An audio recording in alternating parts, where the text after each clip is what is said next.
Hey guys, today I have with me the OPPO A54. The smartphone offers a 6.51-inch IPS LCD display having a pixel density of 270 ppi and a refresh rate of 60 Hz. OPPO A54 has a bezel-less punch hole display. On the right spine, you'll find the power button works as a fingerprint sensor. On the other side, the phone has a volume rocker and SIM tray.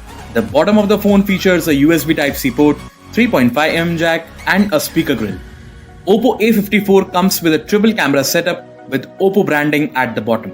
So that's all as far as the design is concerned. Now let's get into the details about the internals. OPPO A54 comes with a MediaTek Helio P35 chipset with 12nm fabrication. For multitasking, you'll get 4GB of RAM and the internal capacity of the smartphone is 64GB, which can be further expanded up to 256GB.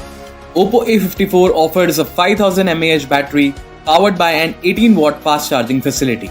Coming to the camera specs, the phone features a 13-megapixel triple camera setup and includes a 13-megapixel primary camera supported by a 2-megapixel macro camera and a 2-megapixel depth camera.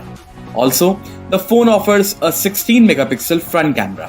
The software version of the OPPO A54 is Android 10 with ColorOS. So guys, that's it for OPPO A54. Thank you so much for watching this video.